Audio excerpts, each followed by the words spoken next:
TPX സ്റ്റോക്സിലേക്ക് എല്ലാവർക്കും സ്വാഗതം. Ashiq Khalid, welcome to the show. Thank you so much. അപ്പം എനിക്ക് തോന്നുന്നു ഈ സിനിമ ഒരു ക്യാരക്ടർ ആൾക്കാർക്ക് വർക്കാവുമ്പോൾ ഏറ്റവും കൂടുതൽ വർക്കായിട്ടുണ്ടെങ്കിൽ ഒരു നെഗറ്റീവ്ലി നമ്മളെ ബാധിക്കുന്ന സാധനം നമ്മൾ അതിനകത്തൊരു ഗ്രേ ഷെയ്ഡ് ക്യാരക്ടർ ചെയ്യുമ്പോഴാണ്. ക്യാരക്ടർ നന്നായിട്ട് ചെയ്ത ആൾക്കാർ നമ്മൾ അത്രത്തോളം വെറുക്കും. എനിക്ക് തോന്നുന്നു അത്തരത്തിലൊരു ക്യാരക്ടറാണ് ഖൽബിൽ ചെയ്ത് തീർത്തേക്കുന്നത്. എങ്ങനെയായിരുന്നു ഖൽബ് എന്ന ക്യാരക്ടറിലേക്കുള്ള ഇന്നാകുന്ന ഒരു സംഭവം ഉണ്ടല്ലോ, ഓരോ ആക്ടർക്കും വ്യത്യസ്തമായിരിക്കും. ഇതിലേക്ക് എങ്ങനെ എത്തിപ്പെടുന്നതെന്നാണോ? ഖൽബ് എന്ന സിനിമയിലേക്ക് എത്തുന്ന അവിടെ നിൽക്കട്ടെ, എനിക്ക് ക്യാരക്ടറാണ് ഇപ്പോൾ അറിയേണ്ടത്. ക്യാരക്ടറിൽ എനിക്ക് സജീദ് പറഞ്ഞ ഡീറ്റെയിൽ അനുസരിച്ചിട്ട് പുള്ളി പുറത്ത് വേറൊരാളും അകത്ത് വേറൊരാളുമാണ്. രണ്ട് പേഴ്സണാലിറ്റി, ഡുവൽ പേഴ്സണാലിറ്റി ഉള്ള ഒരാളായിട്ട് എനിക്ക് തോന്നി. അപ്പം മിക്സഡ് ഇമോഷൻസ് നമ്മൾ പ്രകടിപ്പിക്കുകയാണെങ്കിൽ മെൻ്റൽ സിക്നെസ് ആയിട്ട് ആളുകൾക്ക് അത് മനസ്സിലാവും. അത് സട്ടിലായിട്ട് കാണുക എന്നുള്ളതാണ് അതിൻ്റെ പ്രോഗ്രാം. ഓവറായിട്ട് കാണിച്ചു കഴിഞ്ഞാൽ അത് അപ്പം മനസ്സിലാവും ഇയാളെന്താ ഹോസ്പിറ്റലിൽ കൊണ്ടുപോകാൻ എന്ന് ചോദിക്കും. പക്ഷേ ഇയാളുടെ ചോദ്യം ഇവരെ നന്നായി അറിയുന്ന ആളുകൾക്കറിയാം ആ പുള്ളിയുടെ ചിരിയല്ല, അത് കൊലച്ചിരിയാണെന്നുള്ള അങ്ങനത്തെ ഒരു സാധനം. അതാണ് ഞാൻ അതിൻ്റെ അകത്ത് യൂസ് ചെയ്യാൻ നോക്കിയത്. അത് വർക്കൗട്ടായി എന്ന് പറയുന്നതിന് ഭയങ്കര സന്തോഷമുണ്ട്. കാരണം ഈ വാപ്പാക്ക് ഇങ്ങനെ തന്നെ വേണമെന്നൊക്കെ പറഞ്ഞ് കമന്റുകൾ വരുന്നുണ്ട്. എനിക്ക് പടം ഇറങ്ങിയപ്പോൾ ഏറ്റവും കൂടുതൽ ആൾക്കാർ അന്വേഷിച്ച് പോകാൻ പോകുന്നൊരു പേരാണ്. അതിൽ ലാസ്റ്റ് സീനിലൊക്കെ നമ്മളൊന്ന് ഇമോഷണലി ഒന്ന് ബ്രേക്ക് ഡൗൺ ആവുന്നുണ്ട്. അല്ലെ അതും കൂടി കാണിച്ചില്ലാതെ ചിലപ്പോൾ ആളുകൾ പുറത്തേക്കാർക്കും പിടിച്ചിരുന്നു 2-3 പേരുടെ അടുത്ത് പറഞ്ഞു.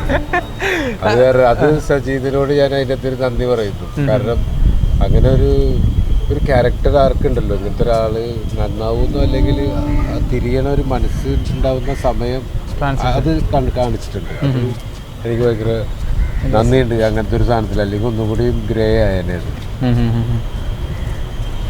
ഈ ക്യാരക്ടർ നമ്മൾ പറഞ്ഞു കഴിയുമ്പോഴത്തേക്ക് എനിക്കറിയാം യഥാർത്ഥത്തിൽ ഇങ്ങനെ ഒരു സ്വഭാവമുള്ള ആളേ അല്ല. പക്ഷേ നമ്മൾ ഇമോഷണലി വല്ലാണ്ട് ബാധിക്കില്ല ചില ക്യാരക്ടേഴ്സ്. കാരണം നമ്മൾ ഒരിക്കലും അറിഞ്ഞുകൊണ്ട് അദ്ദേഹത്തിനോട് ചെയ്യുന്ന അല്ലെങ്കിൽ പോലും ഇമോഷണലി എത്രത്തോളം ആ ക്യാരക്ടർ മനസ്സിൻ്റെ ഉള്ളിൽ കിടന്നു. ഞാൻ നോക്കിയെന്ന് വെച്ചാൽ ഇത് എന്ത് ടൈപ്പ് പേഴ്സണാലിറ്റിയാണ് അല്ലെങ്കിൽ പേഴ്സണാലിറ്റി ഡിസോർഡർ ആണെന്നാണ് ഞാൻ മനസ്സിലാക്കിയത്. പുള്ളി എല്ലാ കാര്യങ്ങളും എല്ലാവരുടെയും കയറി ഇടപെടുന്നു എന്ന് പറയുമ്പോൾ നാർസിസിസ്റ്റിക് ആയിട്ടുള്ള ഒരാളായിട്ടാണ് അതിൽ നമുക്ക് മനസ്സിലാവുന്നത്. അപ്പോൾ അയാളുടെ മിക്സഡ് ഇമോഷൻസ് ആയിരിക്കും. അയാൾ നിന്ന് നിപ്പിൽ കരയുകയും ചെയ്യും, ഭയങ്കര വില്ലന്മാരായിരിക്കും അങ്ങനത്തെ ആളുകളൊക്കെ.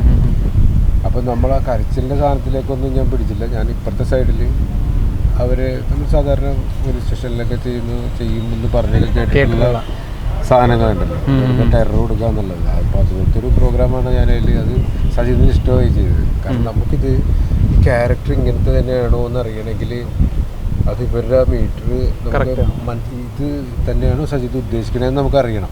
അത് ഫസ്റ്റ് ഡേ ഷോട്ടിൽ തന്നെ സിദ്ദിഖായിട്ടാണ് എനിക്ക് ഇതിലുള്ളത്. അപ്പോൾ എനിക്കത് ഉറപ്പിക്കാൻ പറ്റുന്നില്ല. കാരണം ഇത് തന്നെയാണോ സജീദിനെ. പക്ഷേ ആ ഷോട്ടിൽ എനിക്ക് മനസ്സിലായി ഇതുപോലത്തെ ഒരു പ്രോഗ്രാമാണ് പോണത്. പിന്നെ ഞാൻ ഓൾ ടുഗദർ ആ ഒരു സാധനം പിടിച്ച് ക്യാരി ചെയ്യാൻ നോക്കുകയായിരുന്നു. പക്ഷേ റിഹേഴ്സ് ചെയ്ത് വന്നിട്ടൊന്നും കാര്യം ഉണ്ടാവില്ലെന്ന് വെച്ചാൽ ഇവർ അവിടെ എത്തുമ്പോൾ ലൈൻസ് മാറ്റിക്കളയും.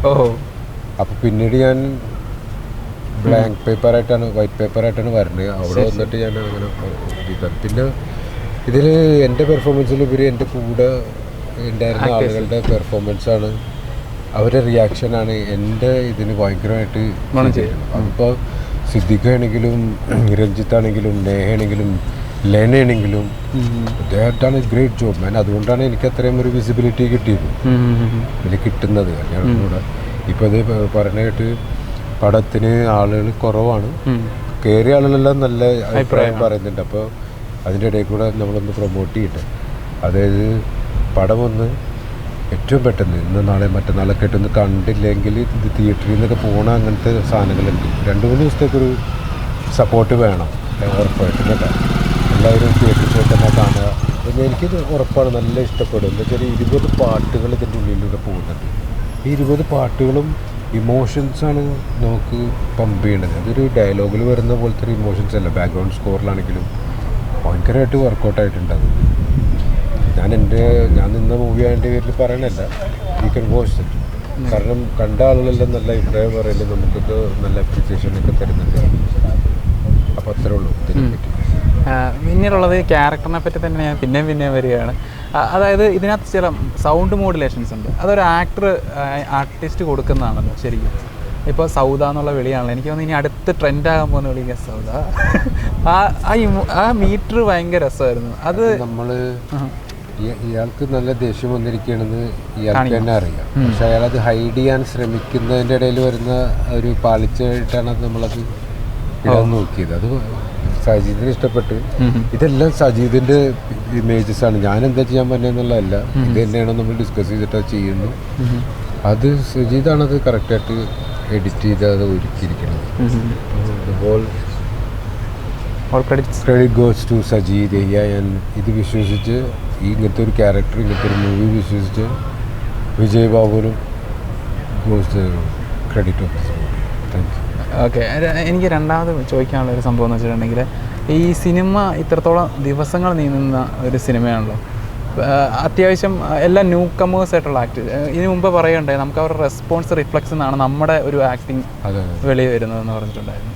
അപ്പം ഇത്രയും ന്യൂ ആയിട്ടുള്ള ആളുകളുടെ ഇടയിൽ നിൽക്കുമ്പോഴത്തേക്കുള്ള ഒരു എക്സ്പീരിയൻസ് അത് ഭയങ്കര വൈഡായിരിക്കുമല്ലോ, അല്ലെങ്കിൽ വെറൈറ്റി ആയിരിക്കുമല്ലോ. നമ്മൾ അവിടെ നിൽക്കുന്നത് ക്യാരക്ടേഴ്സ് ആയിട്ടാണല്ലോ. നമുക്ക് ന്യൂ ആണെന്ന് പഴയ 25 വർഷം എക്സ്പീരിയൻസ് ഉള്ള ആർട്ടിസ്റ്റാണ്. പക്ഷേ ഈ നേഹയാണെങ്കിലും അതേപോലെ പെർഫോം ചെയ്യണം. അപ്പം നമുക്കതിനെ ഡിഫറൻഷിയേറ്റ് ചെയ്യാൻ പറ്റുന്നില്ല. കാരണം അവൾക്കിത് ഇങ്ങനെയാണെന്നൊന്നും അറിഞ്ഞൂടാ, ആദ്യമായിട്ട് ചെയ്യണല്ലേ. പക്ഷേ she gets into the character and does the same thing. നമ്മളുടെ ഓപ്പോസിറ്റ് ആണല്ലോ നമ്മൾ പ്ലേ ചെയ്യുന്നത്. നമുക്കറിയാൻ പറ്റും എന്ത് ഇൻറ്റൻസിലാണ് നിൽക്കുന്നത്, എത്രത്തോളം ആ ക്യാരക്ടറിൽ ലോസ്റ്റ് ആയിട്ടുണ്ടെന്ന് എനിക്കറിയാൻ പറ്റും. കാരണം I can feel her breath. അത്രയും ഇതിലാണ് നമ്മുടെ അടുത്ത് നിന്നിട്ടാണ് ഇവർ ചെയ്യണത്. നമുക്കറിയാൻ പറ്റും ആ ലോസ്നെസ് വരുമ്പോഴാണ് ചാം വരുന്നത്. നമ്മൾ ക്യാരക്ടറാകുമ്പോൾ എന്ന് പറയുന്നത് നമ്മളുടെ ബേസിക്സ് ആണ്. ഇപ്പോൾ ഞാൻ ആഷിഖ് എന്ന് പറഞ്ഞൊരു വോയിസ് കോച്ച്, അല്ലെങ്കിൽ ഇവളൊരു സ്റ്റുഡൻ്റാണ് നമ്മളെ നേഹ. അവൾ ആ റോളിലല്ലോ, അവൾ ക്യാരക്ടറായിട്ട് നിന്നൊക്കെയാണ് തുമ്പിയായിട്ട് വന്നതെന്നാണ് നമ്മുടെ അടുത്ത്. ഇത് നേഹായിട്ട് നമ്മൾ സംസാരിച്ചിട്ടേ ഉണ്ടാവില്ല. എന്നെ കാണുമ്പോൾ വാപ്പാന്നാ വിളിക്കണേ. അതിവിടെ ആണെങ്കിൽ എവിടെ കണ്ടാലും വിളിക്കണത് വാപ്പാന്ന്. മനസ്സിലാവും. അത്രയും ഇൻറ്റൻസ്ലി നമ്മൾ അടുത്ത് പോയി ഈ ഇതുപോലത്തെ ഇൻറ്റൻസ് സിറ്റുവേഷൻസ് ആണല്ലോ നമ്മൾ സീൻസാണ് നമ്മൾ വർക്കൗട്ട് ചെയ്തിരിക്കുന്നത്. അപ്പോൾ അതിൽ നമ്മൾ ഇവരായിട്ട് അത്ര അടുത്തും പോകും. ഈ അതുപോലെ ഡയലോഗുകളെ പറയണമെങ്കിൽ നമുക്ക് അത്രയും ആ ഫീലൊക്കെ നമ്മുടെ അതിൽ വരികയും ഓട്ടോമാറ്റിക്കലി വരും. അത് വന്നില്ലെങ്കിൽ നമ്മൾ വെറുതെ നോക്കിയ പോലെയൊക്കെ ആയി പോകും. ആ ഇൻറ്റൻസിറ്റി നമുക്ക് അത് കണ്ണിൻ്റെ ഫിൽറ്റർ വേറെ ഉണ്ട്, ഇമോഷൻസ് ചെക്ക് ചെയ്യാൻ. എനിക്ക് തോന്നുന്നത് ഏറ്റവും കൂടുതൽ ഈ സിനിമയിൽ കുറേ പോർഷൻസ് ഉണ്ടെങ്കിൽ എനിക്ക് ഏറ്റവും കൂടുതൽ വർക്കായാണ് പോലീസ് സ്റ്റേഷൻ സിദ്ദിഖായിട്ടുള്ള സീൻ. അത് ഒന്നും പറയാനില്ല. കയറി വന്ന് അദ്ദേഹത്തിൻ്റെ ഇമോഷൻസ്, അദ്ദേഹം ചിരിച്ചോണ്ടാണ് കയറി വന്നത്. ഇത് ഞാൻ ശരിയാക്കാമെന്ന് പറഞ്ഞാൽ അവിടെ തിരിച്ചു കൊടുക്കുന്ന കൗണ്ടർ എന്ന് പറഞ്ഞിട്ട് നമുക്ക് ഒട്ടും നമ്മൾ പെട്ടെന്ന് സ്റ്റണ്ണായി പോകും, അത്രയും സീനറി അടിച്ച് വന്നിരിക്കുമ്പോൾ. അപ്പം ആ ഒരു എക്സ്പീരിയൻസ് എങ്ങനെയായിരുന്നു? അതെനിക്ക് മനസ്സിലായെന്ന് വെച്ചാൽ രണ്ട് രീതിയിലുള്ള ഫാദറിഡമാണ് കാണിച്ചത്. ശരി. ഒരാൾ മകളെയും മരുമകൾ മറ്റേ എന്താണ് മകളായി തന്നെ വരെ ആശ്വസിപ്പിക്കണതിലാണ് അവരുടെ. മറ്റേത് അതൊന്നുമില്ല, ഒരാളെ നോക്കണില്ല, അയാളുടെ തീരുമാനം മാത്രം അയാൾ എക്സിക്യൂട്ട് ചെയ്യുന്നുള്ള മൂഡ്. അയാൾ അതുപോലെ തന്നെ ബാക്ക്ഗ്രൗണ്ടിൽ എന്താ ചെയ്തിരിക്കുന്ന ക്രിമിനലായിട്ടുള്ള ഒരു പോലീസ് ഓഫീസറാണ്. അതാണ് അതിൻ്റെ പ്രോബ്ലം. അപ്പം പ്രൊഫഷണലി നോക്കുവാണെങ്കിൽ ഒരു വോയിസ് കോച്ചും കൂടെയാണ്, ട്രെയിനറാണ്. അപ്പം അദ്ദേഹം എങ്ങനെയാണ് ഈ സിനിമ എന്ന് പറഞ്ഞ സംഭവത്തിലേക്ക് വലിയ പെരുന്നാളിലൂടെയാണ് എൻട്രി എന്നാണ് ഞാൻ വിശ്വസിക്കുന്നത്. അപ്പോൾ അതെങ്ങനെയാണ് ശരിക്കും സംഭവിച്ചത്? വലിയ പെരുന്നാളിൻ്റെ ഡയറക്ടർ എൻ്റെ ഫ്രണ്ടാണ്. അപ്പോൾ ഡിമലി പടം എടുക്കുമ്പോൾ എനിക്കൊരു വേഷമുണ്ടെന്നൊക്കെ പറഞ്ഞു. അപ്പോൾ ഞാൻ പറഞ്ഞ് ഇത് ഡിമലിൻ്റെ ആദ്യത്തെ പാടുകൊണ്ട് ഡിമലി ഇത് ആരെങ്കിലും വെച്ച് പരിപാടി എടുത്തത് അതായിരിക്കും നല്ലത്. എനിക്കതിനെപ്പറ്റി ഒരു ഐഡിയ ഇല്ലാത്ത ആളാണ്.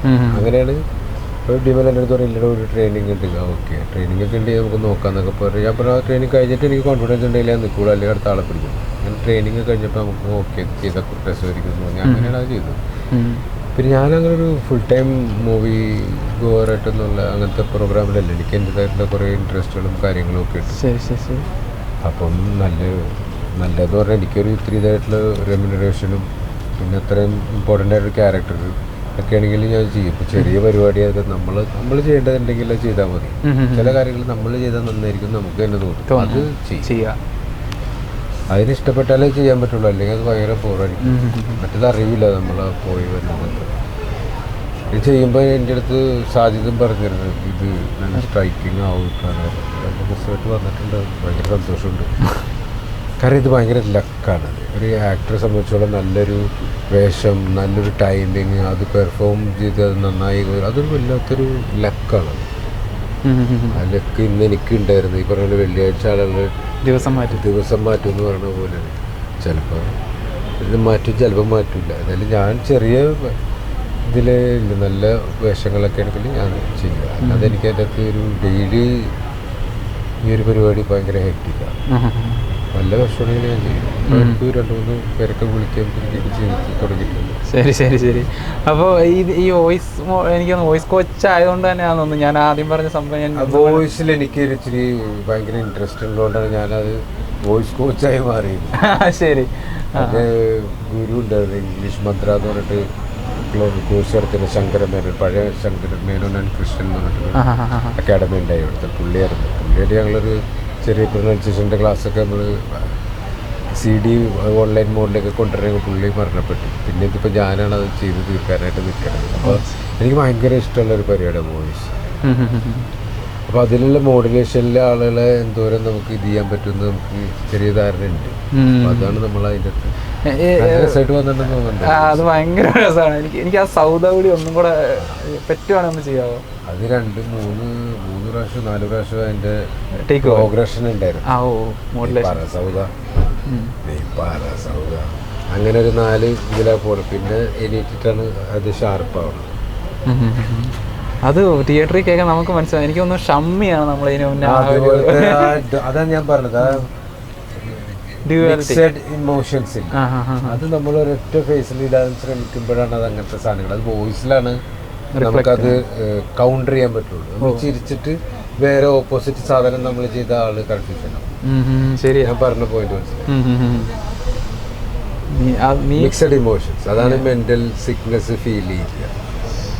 ശരി. എനിക്ക് തോന്നിയൊരു കാര്യം ഇല്ല, ഉറപ്പായിട്ട് അത് അങ്ങനെയാണ്. നമ്മള് അവളുടെ ഇമോഷൻസ് നമുക്ക് കിട്ടാണ്ട് നമ്മൾക്ക് കിട്ടുന്ന ഇതുപോലത്തെ ഒരു സാധനം ആ ഷോട്ടിന്റെ സമയത്ത് നിന്ന് നമ്മൾ മിസ്സായി കഴിഞ്ഞാൽ പിന്നെ ജീവിതത്തിൽ കിട്ടൂല സാർ. കഴിഞ്ഞ മിസ്സായി. അപ്പം നമ്മൾ അതിലേക്ക് ഇച്ചിരി ഓവർ പ്രിപ്പയർഡ് ആയിട്ട് ഇപ്പം നമ്മളൊന്നും ചെയ്തില്ലെങ്കിലും നന്നായിട്ട് ഓവർ പ്രിപ്പയർ ചെയ്തിട്ട് ചെല്ലുക. ചെന്ന് കഴിഞ്ഞാൽ പിന്നെ നമുക്ക് അവിടെ നിൽക്കുമ്പോൾ കണ്ടമാനം ഓപ്ഷൻ ഉണ്ടാവും. അല്ലെങ്കിൽ നമ്മൾ അവിടെ നിന്ന് എങ്ങനെയാണ് തടി കഴിച്ചിലാക്കാന്നുള്ള സീനിലായിരിക്കും പോയിക്കൊണ്ട്. മറ്റേതങ്ങനെയല്ല, നമുക്ക് 4-5 ഓപ്ഷൻ നമുക്ക് ഡയറക്ടറിനെ കാണിക്കാൻ പറ്റും. അങ്ങനെ സീരിയസ് ആയിട്ട് നമ്മൾ ഒരു മൂവീനെ എടുത്തു കഴിഞ്ഞാൽ വെറുതെ ഡയറക്ടറൊക്കെ നമ്മുടെ ഫാനാവും. അവർ പ്രതീക്ഷിക്കില്ല 3-4 ലെവലിൽ കൊടുക്കുമ്പോഴേ. അത് വോയിസിൽ കിട്ടുന്ന ഒരു ഇതാണ്. കാരണം നമ്മൾ പരസ്യത്തിന് ഡബ് ചെയ്യുമ്പോഴോ അല്ലെങ്കിൽ ഡോക്യുമെൻ്ററിക്ക് ഡബ് ചെയ്യുമ്പോഴോ നമ്മളൊരു 3-4 ഓപ്ഷൻ എടുത്ത് കൊടുക്കും. അപ്പം അതിലേതാണ് വേണ്ടതെന്ന് അവർ ഫൈനലൈസ് ചെയ്ത് കഴിഞ്ഞിട്ട് വേണം നമുക്ക് മൊത്തം വരും. അപ്പോൾ ഇത് സാഹചര്യത്തിന് മനസ്സിലായി വോയിസിലൊരു മാനിപ്പുലേഷൻ. എന്നെ 2 പ്രാവശ്യം വേറെ ഡബ് ചെയ്തിരുന്നു വിളിച്ചിട്ട് അത് ശരിയായിട്ടില്ല എന്നൊക്കെ പറഞ്ഞിട്ട്. അപ്പോൾ നമ്മളത് അതിൻ്റെ കൂടെ ഒന്നുകൂടി ഇഷ്ടമുള്ള പരിപാടി. അപ്പോൾ ഒന്നുകൂടി അതിന് മുകളിൽ ഒന്നുകൂടി പിടിക്കാൻ നോക്കും. അതങ്ങനെയാണ്. ആർട്ട് എപ്പോഴും നമുക്ക് ഇമ്പ്രൂവ് ചെയ്യാൻ പറ്റും. It's always imperfect. എപ്പോൾ കൈവിട്ടാലും നമുക്ക് ഒന്നുകൂടി ഇമ്പ്രൂവ് ചെയ്യാൻ പറ്റുന്ന ഒരു സാധനമായിട്ട് നമുക്ക് തോന്നാം. ആർട്ടാ നമ്മുടെ ഈ സീൻസിൽ ക്യാരി അവേ പോകുന്ന സിറ്റുവേഷൻസും ഉണ്ടല്ലോ. അതായത് അത്ര ഇൻറ്റൻസ് ആയിട്ടുള്ള സിറ്റുവേഷൻസ് വരുന്നുണ്ട് സിനിമ. നമുക്കിതിപ്പോൾ പറയാൻ പറ്റത്തില്ല, പക്ഷെ കണ്ടവർക്ക് മനസ്സിലാവും. അപ്പം അങ്ങനെ ഒരു മൊമെന്റ് ഉണ്ടായിട്ടുണ്ട്. പിന്നെ രാവിലെ മയ്യത്ത് നിസ്കരിക്കുന്ന സീനുണ്ട്. അതിൽ ബാങ്ക് കൊടുക്കുന്നുണ്ട്. 4 പ്രാവശ്യം ഇതുണ്ടാവും. സ്ഥലം ഇത് കൊടുക്കും, തക്ബീറത്തിലേറ. അപ്പോൾ തക്ബീർ 4 പ്രാവശ്യം കൊടുക്കണം. 4 വഴിക്കായി പോയി. കാരണം ഞാനതിൽ പെട്ടുപോയിട്ട് എൻ്റെ മകളുടെ ബോഡി വെച്ചിട്ടാണ് ഞാൻ നമസ്കരിക്കുക എന്നുള്ള ആ സാധനം ഇട്ടിട്ട്. പക്ഷെ അത് ആ പാട്ടിൻ്റെ ഇതിലായിരിക്കും അത് ലോ ആയി പോയത്, അല്ലെങ്കിൽ എഡിറ്റ് ആയി പോയിട്ട്. ഞാനത് ശ്രദ്ധിച്ചിട്ടുണ്ടായിരുന്നു. അത് അത്രയും വൈബ്രൻ്റ് ആയിരുന്നു. അത് ഭയങ്കരമായിട്ട് മൂവ് ചെയ്യിക്കുന്നൊരു സാധനമായിട്ട് തോന്നി. കാരണം ചില വോയിസ് അങ്ങനെയാണ്, ചില ഫ്രീക്വൻസി അങ്ങനെയാണ്. വെറുതെ വന്നു കഴിഞ്ഞാൽ തന്നെ നമ്മൾ ഇടങ്ങേറാവും. സിദ്ധികായൊക്കെ കാണിക്കുന്നുണ്ട്. പുള്ളിയൊക്കെ അതിൻ്റെ അകത്ത് ഒരു വെറ്ററനാണ്. പുള്ളി അതിൻ്റെ അകത്ത് മാസ്റ്റേഴ്സ് എടുത്തേക്കാണ്. അത് നിങ്ങളുടെ ഫുൾ സെക്കൻഡ് ഹാഫ് നമ്മൾ ഷൂട്ട് ചെയ്യുന്ന സമയത്ത് അഭിനയിക്കുന്ന സമയത്ത് നമ്മൾ പുതിയതാണ് പഴയതാണെന്നല്ലല്ലോ. അവിടുത്തെ ഒരു സീൻ, ആ ഫീല്, ആ ഇമോഷൻ അവിടെ എസ്റ്റാബ്ലിഷ് ചെയ്യാൻ പറ്റാന്നുള്ളതാണ്. ചുമ്മാ ഡയലോഗ് പറഞ്ഞിട്ട് കാര്യമില്ലല്ലോ. ആ ഫീൽ അവിടെ ഉണ്ടാവണം. അപ്പോൾ അതിനു വേണ്ടിയുള്ള ശ്രമത്തിലാണ് നമ്മൾ ആ വോയിസൊക്കെ ഒന്ന് മോഡുലേറ്റ് ചെയ്യാനൊക്കെ നോക്കുന്നത്. പിന്നെ മൂവ്മെൻറ്റ്, അകത്തേക്ക് മൂവ്മെൻറ്റ്, പുറത്തേക്ക് മൂവ്മെൻറ്റ്, അതൊക്കെ ഭയങ്കര ഇമ്പോർട്ടൻ്റ് ആണ് ഒരു ക്യാരക്ടറിന്. സ്റ്റേജ് അതൊക്കെ സാഹചര്യം നന്നായിട്ട് അറിയാം. സ്റ്റേജിങ് ബ്ലോക്കിംഗ് എന്നൊക്കെ പറയുക. നമ്മളിപ്പോൾ ഒരു ഇമ്പോർട്ടൻ്റ് ആയിട്ടൊരു കാര്യം പറയുകയാണെങ്കിൽ വി വോക്ക് ഇൻ, പുറത്തേക്ക് ഇഷ്ടമില്ലാത്തൊരു കാര്യം പറയുകയാണെങ്കിൽ പുറത്തേക്ക് ഔട്ട്. അത് പെട്ടെന്ന് ഇതിൽ മനസ്സിലാവില്ല ഗ്രാമറിൽ. പക്ഷേ അതെൻ്റെ ഷോട്ടിലൊക്കെ അതൊക്കെയാണ് അതിന് നമ്മളുടെ സീൻസൊക്കെ നന്നായി ഇൻറ്റൻസ് ആയിട്ട് വരാൻ കാര്യമില്ല. അതായത് നമ്മൾ കണ്ടതല്ലേ ഭയങ്കര ഒക്കെയാണ് പെണ്ണുങ്ങളൊക്കെ നന്നായി കരഞ്ഞ് രസിക്കുന്നുണ്ടെന്നോ എന്തായാലും. അയ്യോ ഒന്നും പറഞ്ഞ എൻ്റെ അടുത്തിരുന്ന ആളുകളും ഈവൻ ഞാൻ രണ്ടാമത്തെ പ്രാവശ്യമാണ് സിനിമ കണ്ടത്. നമുക്ക് ആ സീൻസ് വരുമ്പോൾ നമ്മൾ എന്തായാലും അതിൽ പെട്ടുപോവാണ്. കാരണം അത് എനിക്ക് തോന്നുന്നു സിനിമയുടെ വിജയം അവിടെ തന്നെ. നമുക്ക് ആ പടത്തിൽ ഫ്ലോസ് എന്തൊക്കെ കണ്ടാലും ഇപ്പം ഈ പടമല്ല എന്ത് ഒരു പടം എടുത്താലും ഫ്ലോസ് ഉണ്ടെങ്കിൽ അവസാനം നമ്മളെ ഫീലിൽ മുറുക്കിയിട്ടുണ്ടെങ്കിൽ നമുക്കത് ഇഷ്ടപ്പെടും. ഞാൻ എന്താ പറഞ്ഞത് ഇപ്പം പണ്ട് ഗുജയിലെ കണ്ടത് ആ ഫീലാണ് ഇപ്പോഴും എനിക്ക് ഓർമ്മയുള്ളത്. ആ ഫീലാണ് നമ്മൾ ക്യാരി ചെയ്യുന്നത്. അവിടെ എന്താ പറഞ്ഞതൊന്നും ആളോ ഓർക്കണില്ല. ഇപ്പം ഈ മൂവിൻ്റെ കഥ പ്രണയ കഥയാണ്. ആ പ്രണയ കഥകൾ ഒരു ആളൊരു പെണ്ണിനെ കാണുന്നു, അവർ തമ്മിൽ ഇഷ്ടപ്പെടുന്നു, ഒരു പ്രശ്നം വരുന്നു, അതിനെപ്പോഴും ഒരു ബ്ലോക്ക് ഉണ്ടാവും. അതിനെങ്ങനെ ഡീൽ ചെയ്യുന്നു എന്നൊക്കെയാണ് ഈ പ്രണയ കഥ. ഇത് കഥ പക്ഷെ പോയേക്കണമെന്ന് പറഞ്ഞാൽ ഓരോ സീനിലും ഇമോഷൻസിനെ ക്യാരി ചെയ്താൽ പോയേക്കണം. തിയേറ്ററിൽ പുറത്തേക്ക് ഇറങ്ങുമ്പോൾ ആ ഒരു സാധനം അവിടെ കിടക്കും. എന്നാലും അയാളെന്ത് എന്നെ തന്നെയാണ് പറഞ്ഞത്, അയാൾ എന്തൊരു വാപ്പയാണെന്നുള്ള സീൻ ഞാൻ കേട്ടിട്ടില്ല. ഞാൻ പുറത്തേക്ക് ഇറങ്ങുന്ന സമയത്ത് ഒരു ലേഡി, ഞാൻ ശ്രദ്ധിക്കാനില്ല, പെട്ടെന്ന് അവരത് 2 സ്റ്റെപ്പ് ബാക്കിലേക്ക്. അപ്പം ഞാൻ നോക്കി ചിരിച്ച്. അപ്പം എനിക്ക് മനസ്സിലായത് ഇവർക്ക് ടെറർ അടിച്ചിട്ടുണ്ട്. ഞാൻ നോക്കി ചിരിച്ചപ്പോൾ അവരെൻ്റെ അടുത്ത് ചോദിക്കുക, നിങ്ങൾ ചിരിക്കുകയൊക്കെ ചെയ്യൂ.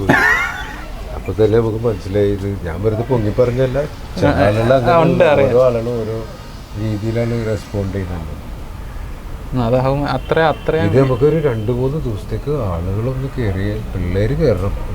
പിള്ളേർ കയറാനായിട്ട് മാസ് കണ്ടിട്ട് 2 ടൈപ്പ് സിനിമകളായിട്ടാണ് എനിക്ക് തോന്നിയിരിക്കുന്നത്. ഒന്ന് ഭയങ്കര എന്താ പറയുക കഥയൊക്കെ ഉള്ള ടൈപ്പ് സിനിമകളില്ലേ, എന്താ പറയുക എന്തെങ്കിലും പറയാം. അല്ലെങ്കിൽ മറ്റേത് ഒരു മാസ് എൻ്റർടൈനർ, വിക്രം, KGF എന്നൊക്കെ പറയാം. അതുപോലത്തെ നമ്മുടെ ഇവിടെ നിന്ന് ഇറക്കാൻ പറ്റിയൊരു മാസ് എൻ്റർടൈനർ എന്നല്ല. അതായത് ഇടി, ഇത് പിള്ളേരുടെ സോങ്സ്, മൂഡ്, ഇമോഷൻസ്, ഫീലിംഗ്, എല്ലാ ഇമോഷൻസിനെ കവർ ചെയ്യുന്ന നല്ലൊരു മ്യൂസിക്കൽ ഫാമിലി ലവ് സ്റ്റോറി എന്ന് ഞാൻ പറയാം. അല്ലെ, മ്യൂസിക് 20 പാട്ട് അതിൻ്റെ തോന്നിട്ട് നമ്മൾ അറിയണില്ല. പക്ഷെ ആ മ്യൂസിക്, ആ പാട്ടുകളാണ് ആ സീൻസിന് അത്രയും ഇമ്പാക്റ്റ് കൊടുക്കുന്നത്. വേറെ ഒരു മൂവിയിലും കാണാൻ പറ്റാത്തത്ര ഇൻറ്റൻസ് ആവുന്നത് അതുകൊണ്ടാണ്. ആ പാട്ട് അവിടെ വന്ന് ഓരോ സ്ഥലത്തും കറക്റ്റായിട്ട് വന്ന്. പിന്നെ ആറാറ് പറയാതിരിക്കാൻ നിവൃത്തിയില്ല. പിന്നെ photography Sharoon Razdan good job. പിന്നെ നമ്മുടെ മക്ബൂലൊക്കെ പാടി പൊളിച്ചേക്കണ. ആഷിഖയ്ക്ക് ഖൽബ് എന്ന സിനിമയിൽ നിന്ന് ടേക്ക് അവേ ആയിട്ട് എന്തെടുക്കാനുള്ളത്, കൊണ്ടുപോകാനുള്ളത് എന്ന് വെച്ചാൽ നമുക്ക് എന്തെങ്കിലും ഒരു ഇത് കാണുമല്ലോ, നമുക്ക് ഈ സിനിമയ്ക്ക് ഇന്നൊരു സാധനം എടുക്കാം. എനിക്ക് പാരൻറ്റിങ്ങിൻ്റെ നല്ലൊരു ഇമ്പോർട്ടൻസിനെ പറ്റി വാണിംഗ് കൊടുക്കുന്ന ഒരു മൂവിയാണ്. അതായത് 2 ടൈപ്പ് പാരൻറ്റിങ് ഉണ്ടെന്നും ആ പാരൻറ്റിങ്ങിലുള്ള ആളുകളുണ്ടല്ലോ. ഇപ്പം ഞാൻ അവതരിപ്പിച്ച പോലത്തെ ഒരു ക്യാരക്ടറിലുള്ള ഒരാളാണെങ്കിൽ അയാൾ ആ സിനിമ ഉറപ്പായിട്ട് ചിന്തിക്കും. മകളുടെ അല്ലെങ്കിൽ മകൻ്റെ എന്താണ് ഇഷ്ടം അനിഷ്ടം അനുസരിച്ച് അവർക്ക് എന്തെങ്കിലും ചെയ്തു കൊടുക്കാനുള്ളൊരു മൂഡ് അതിൽ കൊണ്ടുവരും. അപ്പോൾ പിള്ളേരെ എങ്ങനെയെങ്കിലും വാപ്പാനുമ്മാനെ അല്ലെങ്കിൽ ഫാദർ മദറായിട്ട് പോകാനായിട്ട് ശ്രമിക്കുക. നിങ്ങളുടെ പല പരിപാടികൾക്കും ഇതിൻ്റെ അകത്ത് സൊല്യൂഷൻ നടക്കും. അത് ഉറപ്പായിട്ടും ഫാമിലി ആയിട്ട് പോയി കാണാം. കാരണം എനിക്ക് ഓപ്പോസിറ്റായിട്ട് നല്ലൊരു പാരൻ്റായിട്ട് അഭിനയിക്കുന്നത് ഉറപ്പായിട്ട് സിദ്ദിഖാണ്. സിദ്ദിഖ് ലൈഫിലും നല്ലൊരു പാരൻ്റാണ്. ഞാൻ നല്ല പാരൻ്റ് അല്ല എന്നല്ല, ഞാൻ നല്ലൊരു മനുഷ്യരാണ്. പക്ഷേ ഈ സിനിമയിൽ കിട്ടിയ ക്യാരക്ടർ അതുപോലത്തെയാണ്. ആൻഡ് എനിക്ക് ഭയങ്കര സന്തോഷമുണ്ട് അങ്ങനെ ഒരു വെറുപ്പ് സൃഷ്ടിക്കാൻ പറ്റി എന്നറിയുന്നത് ഒരു അംഗീകാരം പോലെ. ക്യാരക്ടറിൻ്റെ വിജയമാണ് എന്തായാലും. അപ്പോൾ ഞങ്ങളുടെ ഖൽബ് എന്ന് പറഞ്ഞ സിനിമ തിയേറ്ററിലുണ്ട്. ഈ പറഞ്ഞതുപോലെ തന്നെ നല്ലൊരു ഫാമിലി മ്യൂസിക്കൽ ലവ് സ്റ്റോറിയാണ്. നിങ്ങൾ പോയി കണ്ട് നിങ്ങൾക്കത് ഇഷ്ടപ്പെട്ടിട്ടുണ്ടെങ്കിൽ ഞങ്ങളത് ആ ക്യാരക്ടർ എവിടെ നിൽക്കുന്നത് സബ്സ്ക്രൈബ് എല്ലാവർക്കും ഞങ്ങളുടെ കമന്റ് ബോക്സും ഉറപ്പായിട്ടും ഷെയർ ചെയ്യണം. അതാണ് എനിക്ക് നിങ്ങളോട് ആവശ്യപ്പെട്ടത്. ഓക്കെ, ഞങ്ങളുടെ കമന്റ് ബോക്സ് ഇവിടെ ഓപ്പൺ ആണ്. നിങ്ങൾക്ക് വന്നിട്ട് പറയാം. ഇദ്ദേഹത്തിൻ്റെ പെർഫോമൻസിനെ പറ്റി നിങ്ങൾക്ക് കൃത്യമായിട്ട് ഇതിൻ്റെ അടി വന്ന് നോട്ട് ചെയ്യാവുന്നതാണ്. സോ നമുക്ക് അടുത്ത വീഡിയോയിൽ വീണ്ടും കാണാം. അപ്പോൾ all the best for the future. Aashiq, അടിപൊളിയായിട്ടുള്ള നല്ല ക്യാരക്ടറായിട്ട് മലയാള സിനിമ ഇനിയും വരട്ടെ. Thank you so much.